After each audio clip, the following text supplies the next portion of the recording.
آج کا سبق سورہ یاسین سے شروع ہو رہا ہے۔ یاسین کا ترجمہ حروف مقطعات ہیں، لیکن مقطعات حروف کے علاوہ جن بزرگوں نے کیا ہے انہوں نے یہ کیا ہے کہ یاسین کا معنی ہے رب فرماتا ہے اے میرے سید، اے میرے سردار۔ فرمایا والقرآن الحکیم، مجھے قرآن مجید کی قسم ہو، انک لمن المرسلین، بے شک آپ رسولوں میں سے ہیں۔ مجھے قسم ہو کہ بے شک آپ رسولوں میں سے ہیں۔ پھر اللہ تبارک و تعالی نے آگے متعدد آیات کے اندر، سورہ یاسین کی متعدد آیات کے اندر اللہ تبارک و تعالی نے غافل لوگوں کو اللہ کے عذاب سے ڈرایا ہے اور ان پر حق کی حجت کو قائم کیا ہے۔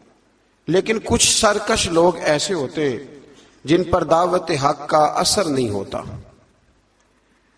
دعوت حق انہی پر اثر ہوتا ہے جو نصیحت کو قبول کرتے ہیں، جن کا طریقہ ہے کہ وہ نصیحت کو قبول کرتے ہیں، جن کا مزاج نہیں نا جی نصیحت کو قبول کرنے کا، تو ان لوگوں پر حق کی دعوت کا کوئی اثر نہیں ہوتا۔ پھر آیت نمبر 38 سے اللہ تبارک و تعالیٰ کی قدرت اور جلالت کا بیان کیا گیا کہ سورج، چاند اور سیارے تمام قادر مطلق کے نظم کے تابع ہیں، اور یہ ممکن نہیں کہ ان میں سے کوئی فساد یا ٹکراؤ ہو جائے۔ پھر آیت نمبر 48 میں فرمایا کہ کفار کہتے ہیں وہ وعدہ کب آئے گا کہ تم سچے ہو۔ اس کے بعد پھر اللہ تعالیٰ نے وقوع قیامت کا ذکر فرمایا ہے اور بعثت بعد الموت کو مختلف پیرایوں کے اندر بیان فرمایا ہے۔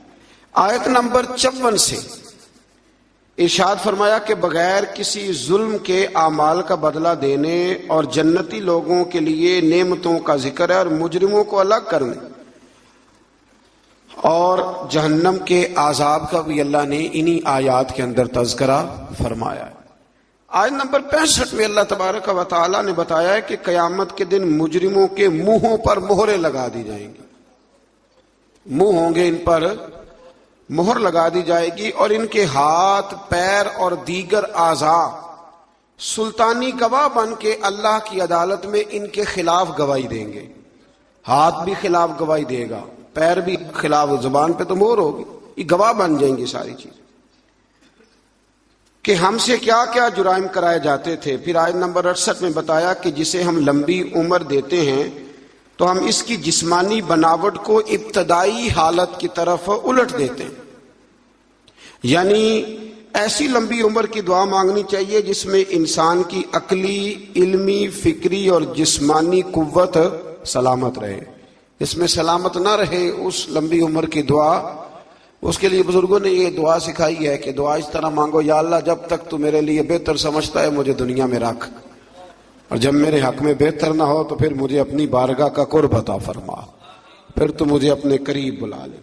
آیت نمبر 78 سے اللہ تبارک و تعالی نے منکرین قیامت کے اس عقلی سوال کا ذکر فرمایا ہے کہ جب انسان مر جائے گا اور ہڈیاں تک بوسیدہ ہو جائیں گی تو دوبارہ کون زندہ کرے گا؟ پھر جواب دیا کہ دوبارہ بھی وہی خالق زندہ کرے گا جس نے بغیر کسی نام و نشان کے پیدا کر دیا تھا۔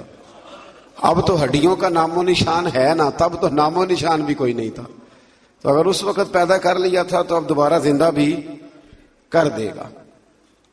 پھر آگے سورہ صافات شروع ہوتی ہے۔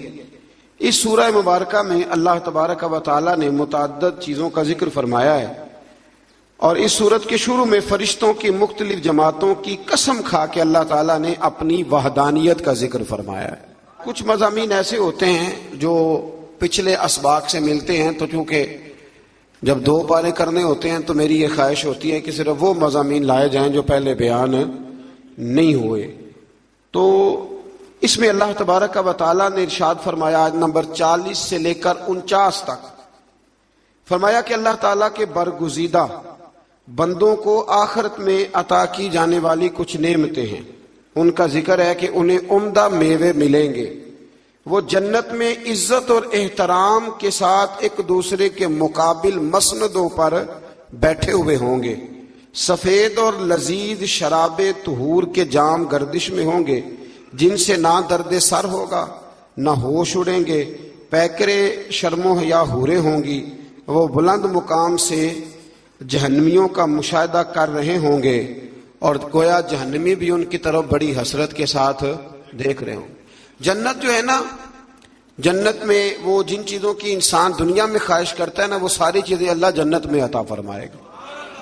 تو فرمایا کہ یہاں تمہارے اندر خواہشات رکھی ہیں تو یہاں وقت بھی تھوڑا رکھا ہے، وقت بھی دیکھیں نا، عقل مند آدمی ہے نا، اس کو اگر کہا جائے کہ یہ 5 دن کے لیے بندوبست ہے، موج بڑی ہے، لیکن اگر تو یہ چھوڑ کے 5 دن صبر کر لے تو پھر آگے تیرے لیے ساری زندگی کا صبر ہے، ساری زندگی کی موج ہے۔ تو عقل مند کون ہے، 5 دنوں والا کہ ساری زندگی والا؟ تو ہم نے 30-35 سال کی موج چاہتے ہیں، اس کو چھوڑیں، خواہشات کو دبائیں، انشاءاللہ پھر جب آنکھ بند ہونے کے بعد دوبارہ کھلے گی نا تو پھر اللہ بڑا ہی فضل فرمائے گا، بڑا اللہ فضل فرمائے گا۔ پھر اس سے آگے جب ہم بڑھتے ہیں تو پھر ایک دفعہ حضرت سیدنا ابراہیم علیہ السلام کا ذکر سورہ صافات کے اندر فرمایا گیا، اور پھر وہ دوبارہ سے ذکر جب آپ نے بتوں کو توڑا۔ لیکن اس میں ایک چیز کا اضافہ ہے، وہ کیا ہے کہ اللہ تبارک و تعالیٰ نے فرمایا کہ جب حضرت ابراہیم علیہ السلام کو آگ میں ڈالنے کی ان کی ساری تدبیریں ناکام ہو گئیں تو پھر ہم نے ابراہیم علیہ السلام کو اسماعیل علیہ السلام دیے۔ آپ کو پتہ ہے پھر جب بیٹا دے دیا، اللہ کا اپنا انداز ہے نا نوازنے کا۔ اچھا ہمارا مسئلہ اور طرح کا ہے، ہم کہتے ہیں کہ نوازتا ہے تو پھر روز نوازے، نوازتا ہے تو پھر اللہ آپ کو کہتا ہے روزانہ زکوٰۃ دو، اگر کہہ دیتا تو او بھائی سال والے بڑی مشکل سے حساب کرتے ہیں، اور ہر روز تو رب ہر روز چیزوں کا حکم نہیں دیتا۔ تو اللہ تبارک و تعالیٰ تدریجن چیزوں کا حکم دیتا ہے، تدریجن، لیکن جب وہ دیتا ہے تو پھر کہتے ہیں اس میں مد و جزر آئے گا، کبھی دکھ، کبھی سکھ، کبھی صحت، کبھی بیماری، کبھی اوپر کبھی نیچے۔ تو ہم نا صرف میٹھے میٹھے کے قائل ہیں، میٹھے میٹھے، کڑوے کا بھی قائل ہونا چاہیے، اس لیے کہ محبوب کی طرف سے جو بھی عطا ہو جائے وہ اس کا کرم ہی ہے۔ اللہ نے پہلے حضرت اسماعیل دیے، اور جب بیٹے سے پورا دل لگ گیا تو فرمایا اب اسے چھوڑ کے آؤ وادی غیر ذی زرع میں، جہاں آج بیت اللہ شریف ہے نا وہاں کچھ بھی نہیں ہوتا تھا۔ حضرت جناب اسماعیل کو اور ان کی والدہ کو چھوڑ آئے 2 کلو کھجوریں اور ایک مشکیدہ پانی کا، اور کہا اللہ میں انہیں تیرے حوالے کر کے جاتا ہوں۔ پھر پابندی لگ گئی تو کئی سال گئے نہیں۔ مفسرین نے با اختلاف روایات 9 سال یا 13 سال کے حضرت اسماعیل ہوئے تو گئے، اور جب گئے تو جاتے ہی کہنے لگے وہ یہاں ذکر ہے، فرمایا کہ بیٹا میں نے خواب دیکھی ہے، میں تمہیں ذبح کر رہا ہوں۔ فلما بالغ معه سعیا، جب بیٹا ساتھ چلنے کے قابل ہو گیا نا تو کہنے لگے بیٹے میں نے خواب دیکھی ہے، انی اذبحک، میں تمہیں ذبح کر رہا ہوں، فانظر ماذا ترى، تو اپنا ارادہ بتا۔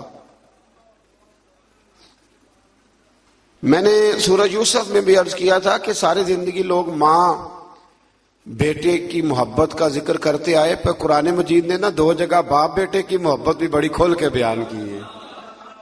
اللہ تعالیٰ ساری امت پر اپنا خاص فضل فرمائے۔ پھر اللہ تبارک و تعالیٰ نے آیت نمبر 71 سے آگے کم و بیش ساری سورہ مبارکہ میں نا پھر سے حضرت آدم کا واقعہ ذکر کیا ہے۔ میں نے شروع میں عرض کیا تھا نا کہ غالباً 7 جگہ پہ قرآن مجید میں حضرت آدم کا واقعہ آیا ہے۔ پھر اس سے آگے سورہ زمر شروع ہوتی ہے، اس کے اندر بھی اللہ تبارک و تعالیٰ نے بالکل اس کی ابتدا میں حکم دیا کہ دین کو اللہ کے لیے خالص کرو، خالص دین، اس میں کوئی ملاوٹ دین۔ آپ کو پتہ چل جائے کہ گھی میں ملاوٹ ہے تو خریدتے ہو، چینی میں، تو اگر نماز میں ہو جائے تو چلو تھوڑا سا لوگوں کو پتہ چل جائے میں نمازی ہوں، یہ بھی شرک اصغر ہے، ریاکاری بھی، اگرچہ اس کا وہ حکم نہیں پر یہ بھی غلط ہے۔ یعنی چلو صدقہ دیتا ہوں تھوڑا سا، اللہ بھی راضی ہو جائے گا اور بندوں کو پتہ چل جائے گا میں سخی ہوں، تو رب تو خالص دین کو قبول کرتا ہے، خالص، لہذا مخلص ہو کے اللہ کی عبادت کرے۔ آیت نمبر 5 سے ایک بار پھر اللہ تعالیٰ کی قدرت کا ذکر ہے کہ اس نے آسمانوں اور زمینوں کو پیدا کیا، گردش لیل و نہار کا نظام بنایا، اور سورج اور چاند کے لیے اپنا اپنا مدار اور منزلیں مقرر کی. تمام انسانوں کو ایک جان یعنی آدم علیہ السلام سے پیدا کیا. سب کو کس سے پیدا کیا ہے؟ تو پھر سارے کیا ہوئے؟ بھائی بھائی ہوئے نا سارے. کہاں سے پیدا کیا؟ باپ سب کا. لیکن اڑ جاتے ہیں بندے. آپ جٹ کو بٹ کہہ کے دیکھیں, اب نام تو نہیں ذرا, یعنی اتنا اونچا اڑان ہماری ہو گئی ہے کہ اللہ تبارک و تعالیٰ معاف کرے کہ وہ پکڑائی نہیں دیتی. یہ قبیلے تعارف کے لیے ہوتے, تعارف ہو جائے, کوئی اونچا چھوٹا بڑا نہیں ہوتا. نبی پاک صلی اللہ علیہ وسلم نے بڑی وضاحت سے کئی جگہ ہمیں یہ بات سمجھائی ہے. فرمایا ہر ایک کو ہم نے ایک جان حضرت آدم سے پیدا کیا اور انہی سے ان کا جوڑا پیدا کیا, اور وہیں سے وہی جو ماں کے پیٹ میں تہ در تہ ظلمتوں میں انسانوں کی پرورش فرما دیتا ہے. یہ سب اس کی قدرت کی نشانیاں. آیت نمبر 7 میں فرمایا کہ اللہ تعالیٰ کو کسی کی ناشکری کی کوئی پرواہ نہیں. ہاں وہ اپنے بندوں کے لیے ناشکری کو ناپسند اور شکر کو پسند فرماتا. باقی اسے پرواہ کوئی نہیں کہ تم ناشکری کرو. وہ تمہارے شکر ادا کرنے کا کوئی خواہش مند ہاں پسند ضرور کرتا ہے, پر اسے کوئی محتاجی نہ کرو گے تو نقصان اٹھاؤ گے. آیت نمبر 9 سے اللہ تعالیٰ نے فرمایا کہ عالم اور جاہل برابر نہیں ہو سکتے. قل هل يستوي الذين يعلمون والذين لا يعلمون. فرمایا کہ عالم اور جاہل برابر ہو سکتے ہیں. کون کہہ رہا ہے؟ تو اگر کوئی جاہل اٹھ کے کہے مولویوں کی پتہ ہے, اور اللہ تعالیٰ خیر کرے 2-3 جگہوں پہ تو جاہلوں کے بڑے ہی ڈیرے ہیں, ایک حکمرانوں کے گرد, ایک درباروں کے گرد. بلکہ میں اکثر کہتا ہوں جتنا بڑا جاہل ہو نا اتنا بڑا پیر ہوتا ہے. بڑی ذمہ داری سے کہہ رہا ہوں آپ, کیونکہ عالم نے تھوڑا بہت سوچنا ہے کوئی بات کرتے وقت, کیونکہ اسے پتہ ہے کہ یہ شریعت کی حد ہے, یہ قید ہے. تو جاہل نے تو کچھ بھی نہیں نہ سوچنا. تو جاہلوں کی کرامتیں بے شمار, ادھر بھی کرامت ادھر بھی کرامت, یہ بھی کر دیا وہ بھی کر دیا. اور جاہل کی ایک بہت بڑی علامت ہے کہ وہ ہمیشہ علم کی مخالفت کرے گا. پکی بات ہے, چونکہ خود جاہل ہے لہذا علم کی ہمیشہ. بہت سارے ایسے پیر ہیں لوگوں کے کہ جو نہ ان کا نکاح پڑھا سکتے ہیں نہ جنازہ پڑھا سکتے ہیں. یعنی پیر ایسا نہ خوشی میں شریک ہو سکتا ہے لیکن پیر ہے. عجیب بات ہے نا کہ تمہیں نکاح کا مسئلہ عالم بتائے, طلاق کا مسئلہ, یعنی تمہارے بیٹے کے پیدا ہونے سے لے کر تمہارے بچے کے نکاح سے لے کر اور تمہارے معاذ اللہ مرنے اور جنازے تک ساری ڈیوٹی عالم کرتا ہے. اور وہ موٹر سائیکل خرید لینا تو سارے گاؤں کو مصیبت پڑ جاتی ہے کہ اس نے کہاں سے لے لی ہے, سوال جواب کرتے. اور پیر کا بیٹا مطلق جاہل ہوتا ہے, مطلق. بہت سارے ایسے پیر ہیں جو دعا نہیں مانگ سکتے اسپیکر کے آگے. لیکن کیا کیا جائے قوم کا, کیسے سمجھایا جائے, کون سا ایسا درود پڑھا جائے. تعویذ لکھتے جا رہے ہیں, تعویذ لکھتے جا رہے ہیں, اور وہ بھی نہیں لکھنے آتے ہیں, فوٹو کاپیاں کرا لی, موریں بنوا لی. کچھ خدا کا خوف کرے, کچھ تھوڑا سا خیال کرے. پیر کے لیے پہلی شرط یہ ہے کہ اسے خود تو رستے کا پتا ہو کہاں جانا ہے. اس ڈرائیور کو خود نہیں پتا, وہ آپ کو لاہور کیسے پہنچائے گا؟ تو اس کو خود تو پتا ہو. باں جلمو جو کرے فقیری, وہ کافر مرے دیوانہ ہو. مہربانی کرے آپ. جبے کبے دیکھتی ہے قوم, بڑے بڑے جناب رنگ ڈنگ دیکھتی ہے تو الجھ جاتی ہے. تو اللہ تبارک و تعالیٰ نے فرمایا عالم اور جاہل برابر ہو سکتے, اللہ نے کہا ہے. اس لیے ہماری ڈیوٹی ہے علماء کو عزت دے, یہ ہماری ڈیوٹی ہے. میں کئی دفعہ علماء کی شان میں حدیثیں اس لیے نہیں بیان کرتا کہ وہ لوگ ہم پہ فٹ نہ کر لیں, اور اندر نفس بیٹھا ہے. وہ بھی کئی دفعہ کہتا ہے کہ چاہے تو اپنی بات کر رہا ہے, لیکن رمضان ہے. میں خالصتاً اللہ کی رضا کے لیے عرض کرتا ہوں. میرے رسول کریم علیہ السلام نے عالم کے لیے فرمایا ہے, فرمایا عالم میرا جانشین ہے. کوئی ضعیف روایت نکال کے دکھائے کہ حضور نے کہا درویش میرا جانشین ہے. ٹھیک ہے, جو عالم بے عمل ہے میں ان کی بات نہیں کر رہا, لیکن حضور نے فرمایا علماء انبیاء کے وارث ہیں. اور صاحب تفسیر روح البیان نے حدیث لکھی ہے, حضور نے فرمایا جس نے عالم سے ہاتھ ملایا سمجھے میرے ساتھ ملایا ہے, جس نے سچے عالم کی سنگت کی سمجھے میری سنگت کی. اور کیا خوبصورت لفظ ہیں حدیث کے. حضور فرمانے لگے جس نے عالم کا چہرہ دیکھا سمجھے اپنے نبی کا دیدار کیا ہے. حضرت اسماعیل کی اماں کہہ سکتی تھی کہ بیٹے تیرا ابا تو کبھی آیا ہی نہیں، جنگل میں چھوڑ کے چلا گیا، یہ کہہ سکتی تھی، اور کیا کچھ ذہن میں بچے کے بیٹھ سکتا تھا، پر حضرت ہاجرہ نے کہا پتر تیرا باپ چھوڑ کے گیا ہے نا، تو ایسے نہیں چھوڑ کے گیا، تیرا باپ اللہ کا رسول ہے، اللہ کا پیغمبر ہے، اور میں باپ سے بھی کہوں گا کہ ماں کا ادب کرا سکتا ہے تو ابا کرا سکتا ہے، ابا کرائے ادب، ان کو کہے کہ بیٹا میں تو باہر رہتا تھا، تمہاری ساری پریشانیاں تمہاری ماں نے دیکھی۔ یہاں یہ ہوتا ہے کہ ماں باپ اپنے حق میں دلائل دیتے دیتے وہ دونوں ہی چھٹی کر جاتے ہیں، وہ کہتے ہیں چلو ٹھیک ہے آپ دونوں راضی رہیں، اپنے اپنے حق میں دلائل نہ دیں، یہ ویسے بھی کمزور لوگوں کا طریقہ ہے۔ اللہ ہمیں سمجھنے کی توفیق عطا فرمائے۔ پھر اللہ تبارک و تعالیٰ نے اس کے بعد پھر سے ایک دفعہ اپنے انبیاء کا حضرت اسحاق، موسیٰ، ہارون، الیاس، لوط اور یونس علیہ السلام ذکر فرمایا اسی آیت میں۔ آگے پھر سورۃ صاد شروع ہوتی ہے۔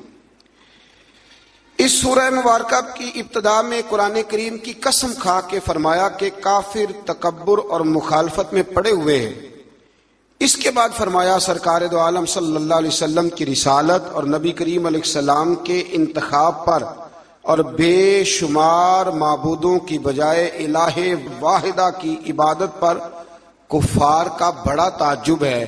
یہ سارا کچھ کیسے ہو گیا؟ سارے بت چھوڑنے پڑیں گے اور نبی پاک کو ماننا پڑے گا؟ تو گویا رب فرماتا ہے جتنا مرضی تعجب کرو ماننا تو تمہیں پڑے گا، اس لیے کہ یہ میرے حبیب ہیں، یہ تمہیں ماننا تو پڑے گا۔ پھر آیت نمبر 10 سے ان مشرکین کو جنہیں اپنی طاقت پر ناز تھا اور خدائی کا دعویٰ کرتے تھے، فرمایا کہ اگر آسمانوں اور زمین اور ان کے درمیان ہر چیز کی بادشاہت ان کی ہے تو پھر انہیں چاہیے کہ آسمان کی طرف چڑھ جائیں، اور ظاہر ہے کہ ایسا ان کے لیے ممکن نہیں ہے، تو پھر اپنے عجز کا اعتراف کر لیں کہ ہم یہ کر سکتے نہیں۔ پھر اسی صورت کے اندر اللہ تعالیٰ نے پھر سے ایک دفعہ قوم نوح کا ذکر کیا، قوم عاد کا، فرعون کا، سمود کا اور قوم لوط کا اللہ کریم نے یہاں ذکر فرمایا۔ پھر آگے چل کے نا اللہ کریم نے ارشاد فرمایا کہ حضرت سلیمان علیہ السلام جو تھے وہ اللہ کے بہت ہی اچھے بندے تھے اور اللہ کی طرف رجوع کرنے والے تھے۔ اچھا، یہ جو اللہ قرآن میں تعریف کرتا ہے کسی کی، حالانکہ بندے اللہ کی تعریف کرنے کے پابند ہیں کہ وہ ہر وقت اپنے رب کی، تو یہ جو اللہ تعریف کرتا ہے نا اپنے بندوں کی، یہ اس کا کمال کرم ہے۔ تو اللہ بندوں کی تعریف کر کے، نبیوں کی تعریف کر کے، ولیوں کی تعریف کر کے ہمیں بتاتا ہے کہ تم بنا بندوں پہ تنقید نہ کیا کرو، میرے بندوں کی تعریفیں کیا کرو، تعریفیں کیا کرو۔ اللہ کے نیک بندوں کی، پیغمبروں کی، ولیوں کی، درویشوں کی تعریف کرنی چاہیے۔ نیک لوگوں کی بات اللہ تعالیٰ توفیق عطا فرمائے۔ پھر اس سے آگے جب ہم بڑھتے ہیں تو اللہ تعالیٰ نے پھر ایک دفعہ حضرت ایوب علیہ السلام اور ان پر آنے والے مصائب کا ذکر فرمایا ہے۔ پھر اللہ تبارک و تعالیٰ نے جا کے نا آیت نمبر 49 میں اہل تقوی کے لیے جنت کی نعمتوں کا ذکر فرمایا اور جہنمیوں کے لیے عذاب کی مختلف صورتوں کا بھی ذکر فرمایا کہ ان کو پینے کے لیے کھولتا ہوا پانی اور جہنمیوں کے زخموں کی پیپ دی جائے گی، جبکہ اہل جنت کو طرح طرح کے پھل اور شراب طہور ملے گا۔ ہمارے نا استاد گرامی فرماتے ہیں کہ میں ایک دفعہ نا ایک جگہ پہ کسی پروگرام میں موجود تھا، تو وہاں ایک صاحب نا تقریر کرتے کرتے کہنے لگے جی ہم ہی مولوی کہتے ہیں بلا وجہ جی ایسے کہہ دیتے ہیں قبر میں کیڑے آئیں گے تو فلانا آئے گا۔ اور یہ بندے جب تقریر کر رہے ہوتے ہیں نا، وہ جن کا دعویٰ ہوتا ہے بعضوں کا درویشی کا، تو وہ کوئی حادثات کا خیال کوئی نہیں کرتے۔ اب آپ نے یہ آیت ملاحظہ کی نا کہ اللہ فرماتا ہے کہ جہنمیوں کے زخموں کا پیپ پلایا جائے گا، یہ قرآن مجید کی نص ہے نا کہ دوزخیوں کو عذاب ہوگا۔ تو مولانا نے قبر کا عذاب بیان کیا تو ایک صاحب اٹھ کے کہا، وہ بعد میں جو سمجھ لیں کہ جو آج کل بنے ہوئے ہیں نا درویش، وہ کہنے لگا جی مولوی جو ذکر کرتے ہیں نا یہ اپنی قبر کا کرتے ہیں، درویشوں کی قبر میں بچھو نہیں آئیں گے۔ تو فرماتے میں اٹھ کے کھڑا ہو گیا، میں نے اس کو کہا کہ تو 2 کتابیں پڑھ لیتا تو تجھے بھی سمجھ آتی، وہ جو قرآن نے عذاب بیان کیا تو وہ کس کا کیا ہے، اور جو رسول کریم نے فرمایا ہے قبر کا عذاب تو نبی پاک نے کس کی قبر کا ذکر کیا۔ جی بچھوؤں سے ڈراتے ہیں، جی مولوی فلان کرتے ہیں، اور یہ بہت جاہل لوگ اس قسم کی بات کرتے ہیں۔ مولوی کون ہوتا ہے ڈرانے والا؟ رمضان میں سحری کے لیے پوچھتے ہیں کہ جی ہم نے نہیں اعلان پہ بند کرنی، ہم نے تو اذان پہ، تو روزے میں اعلان پہلے ہوتا ہے، اذان بعد میں ہوتی ہے. جب افطار ہوتا ہے تو پھر پہلے اعلان ہوتا ہے، پھر وہ اس لیے پہلے اعلان ہوتا ہے کہ چلو اعلان کرنے والا بیچارہ بھی کھول لے روزہ، تو روزہ کھول کے 5-7 منٹ کے بعد اذان دیتا ہے نا، اتھے نہیں بندے مسئلہ پوچھتے تو یہ اعلان تے نہیں، اساں تے وہی بانگتے ہی کھولنا ہے. پوچھا کبھی کسی نے تو یہ کیوں ایسے کام کر جن کا وجود کوئی نہیں، وہاں کوئی اور بات اور یہاں کوئی ہے نا عجیب بات. یعنی زکوٰۃ دینی ہوتی ہے نا جب، تو زکوٰۃ کا نصاب 52.5 تولے چاندی بھی ہے. اس وقت کہیں گے جی وہ 7.5 تولے سونے کے برابر پیسے ہوں گے پھر دینی ہے. ایسے ہی ہے 2.25 سیر گندم میں نے دینی ہے جی فطرانہ، تو میں کہتا ہوں تو 3.5 کلو کھجوریں فطرانہ دینا، اور دینا بھی اجوا کی قیمت. وہ کیوں نہیں دیتا حدیث میں تو وہ بھی آیا ہے. حالانکہ عرب کے بعض علاقے ایسے تھے جہاں کھجوریں سستی تھی، گندم مہنگی تھی، اس لیے ان کا وزن زیادہ رکھا گیا کھجوروں کا، گندم کا تھوڑا رکھا گیا. اب کس حساب سے دیتے ہیں؟ آج سویرے ایک بندے نے مسئلہ پوچھا ہے، کہتا ہے جی بچے باہر ہیں تو انہوں نے فطرانہ اتھوں دے صاحب نہ دینا کہ اتھوں دے صاحب نہ. میں کہا بڑا لاکھ روپیہ فطرانہ ہے جس کا حساب کرتے پھرتے ہو. او خدا کے بندے دے دے جو دینا ہے، اور فطرانہ حیثیت کے مطابق دیں. کچھ بندے ایسے ہیں جن کا 5,000 بنتا ہے ایک بندے کا. میں نے کہا حیثیت کے مطابق دے. جو غریب آدمی ہے وہ دے 200 روپیہ، ٹھیک ہے، حرج نہیں، سال کے بعد دینا ہے نا اللہ کے کہنے پر. تو آپ مہربانی کریں، اللہ توفیق عطا فرمائے سمجھنے کی. اس پارے کے شروع میں اللہ پر جھوٹ باندھنے اور حق کو جھٹلانے والوں کو جہنمی قرار دیا گیا ہے. جو حق کو جھٹلاتے اور سچے دین کو لے کے آنے والے یعنی رسول اللہ صلی اللہ علیہ وسلم اور ان کی تصدیق کرنے والے کو متقی کہا گیا ہے. تصدیق کرنے والے حضرت ابو بکر صدیق ہیں. حضور سچ لے کے آئے اور جناب صدیق اکبر نے اس کی تصدیق کی. یہ کم و بیش تمام مفسرین نے حضرت صدیق اکبر کا نام لکھا. پھر آگے جا کے اللہ تبارک و تعالیٰ نے آیت نمبر 41 میں رسول اللہ صلی اللہ علیہ وسلم کو تسلی دیتے ہوئے فرمایا کہ ہم نے آپ پر حق پر مبنی کتاب نازل کی ہے، سو جو ہدایت کو اختیار کرے گا اس کا فائدہ اسی کو پہنچے گا، اور جو گمراہی اختیار کرے گا اس کا وبال بھی اسی پہ ہوگا. آپ ان کے ذمہ دار نہیں ہیں. اگلی آیت میں نیند کو عارضی موت سے تعبیر کیا گیا اور بتایا کہ نیند اور موت میں اتنا ہی فرق ہے کہ موت کی صورت میں بندے کی روح عارضی طور پر نہیں بلکہ مدت دراز کے لیے قبض کر لی جاتی ہے. آپ بتائیے جب نیند آئی ہوتی ہے آپ کو، ویسے آپ نے آدھا گھنٹہ 20 منٹ گزارنے ہوں تو پتا ہوتا ہے کہ 20 ہو گئے 10 ہو گئے، تو سوئے سوئے آنکھ کھلتی ہے تو اتنا ٹائم ہو گیا. تو اللہ فرماتے ہیں اسی طرح موت کا معاملہ ہوگا. کچھ لوگ نا قبروں سے اٹھائے جائیں گے تو ایک روایت میں یوں بھی آتا ہے کہ جب قبروں سے اٹھائے جائیں گے تو وہ کہیں گے میں تو زور پڑھ کے سویا تھا کہ عصر کا ٹائم ہو گیا. اور کچھ ایسے ہوں گے جن کے لیے 50,000 سال کا دن ہوگا. دعا فرمائیں اللہ ہمیں رحمت والے لوگوں میں شامل فرمائے، جن پہ وہ رحمت کرے ان میں ہمارا شمار فرمائے. پھر اللہ تبارک و تعالیٰ نے آیت نمبر 43 اور 44 میں فرمایا کہ سب شفاعت اللہ تعالیٰ کے اختیار میں ہے جو آسمانوں اور زمینوں کا مالک ہے، اور کفار کے معبودان باطلہ کو کسی کی شفاعت کا اختیار نہیں بلکہ تو اپنے لیے کسی چیز کے مالک نہیں ہے. ان کو سفارش کا حق بھی، سفارش بھی اگر کریں گے تو اللہ کے بندے ہی کریں گے. حضور نے فرمایا سب سے پہلے انبیاء کریں گے، پھر علماء کریں گے، پھر شہید کریں گے، پھر نیک لوگ اللہ کی بارگاہ میں سفارش کریں گے.